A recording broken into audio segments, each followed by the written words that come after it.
The Lord be with you. And with your spirit. A reading from the Holy Gospel according to Luke. Glory to you, O Lord. Jesus entered the temple area and proceeded to drive out those who were selling things, saying to them, "It is written, 'My house shall be a house of prayer,' but you have made it a den of thieves." And every day he was teaching in the temple area. The chief priests, the scribes, and the leaders of the people, meanwhile, were seeking to put him to death. But they could find no way to accomplish their purpose because all the people were hanging on his words.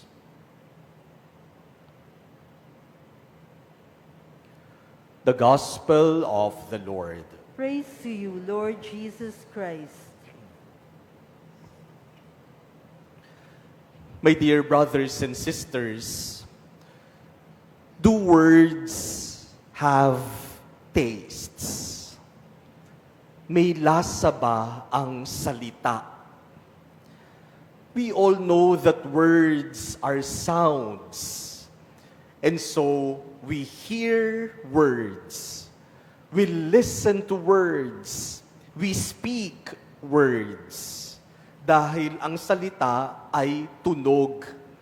Hindi naman nalalasahan ang salita. But in our first reading today, we are told of the taste of the Word of God. Ang salita ng Diyos pala ay may lasa.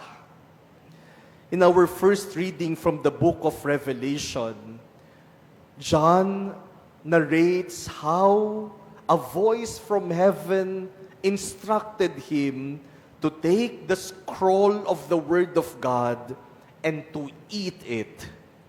Ipinakain sa kanya ang salita ng Diyos. At ano yung lasa ng salita ng Diyos? Sabi ni John sa ating unang pagbasa, sabi niya, "It tastes like honey in my tongue." Matamis sa aking panlasa. Pero noong nalunok ko na, umasim naman ang aking sikmura. Yun pala ang lasa ng salita ng Diyos. Sweet and sour. Mahilig ba kayo sa sweet and sour? Yan ang lasa ng salita ng Diyos. It is sweet because the Word of God is the Word of God's love. The Word of God is sweet because the Word of God expresses God's compassion, God's mercy, God's forgiveness for all of us. The Word of God is sweet because the Word of God are beautiful promises. The Word of God is sweet because the Word of God is the promise of reward for those who are faithful and upright. Kaya matamis ang salita ng Diyos dahil ito'y mga salita ng pagmamahal. But the Word of God is also sour because the Word of God judges and condemns. The Word of God is sour because the Word of God challenges us. The Word of God is sour because the Word of God may bring us disturbance, may even bother us. Kaya minsan maasim sa panglasa ang salita ng Diyos. Kasi yung salita ng Diyos ay hinahamon tayo. Minsan yung salita ng Diyos mahirap tanggapin. Minsan yung salita ng Diyos mahirap ang ipinagagawa sa atin. But the Word of God is both sweet and sour. May mga pagkakataon na ang pinakikinggan lang natin ay yung matamis na bahagi ng salita ng Diyos. Kasi yun masarap pakinggan, masarap sa ating panlasa. At hindi natin pinakikinggan yung mga bahagi ng salita ng Diyos na maasim sa ating panlasa.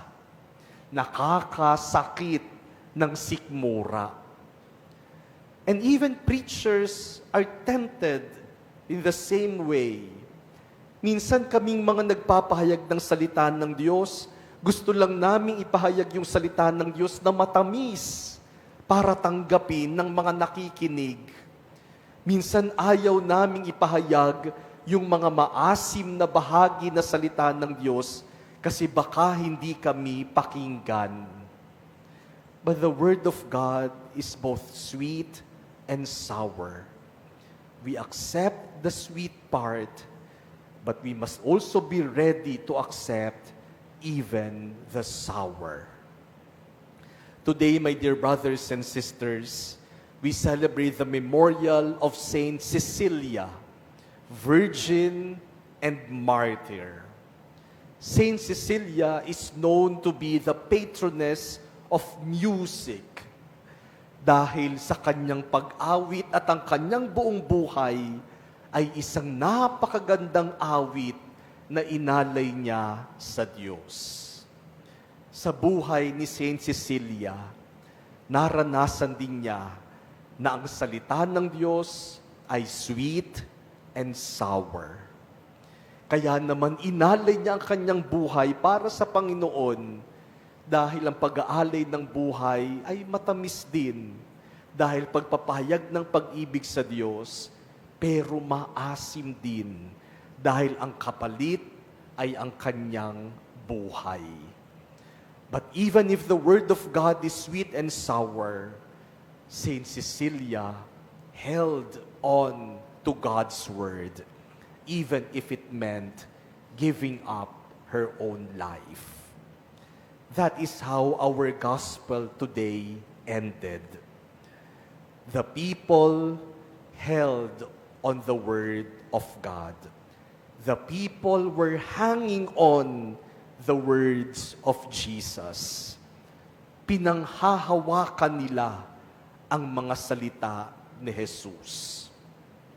Mga minamahal na kapatid, ang salita ng Diyos minsan matamis, minsan maasim. Pero ang salita ng Diyos kahit minsan matamis, minsan maasim, lagi nating pwedeng maasahan, pwedeng laging mapanghawakan. And so let us hold on to the Word of God, whether it is sweet or sour, whether it is pleasing to hear or not, whether it makes us happy or it troubles us, whether it makes us peaceful or it disturbs us. Hold on to the Word of God. Because if we keep holding on to the Word of God, even the sour will one day become sweet.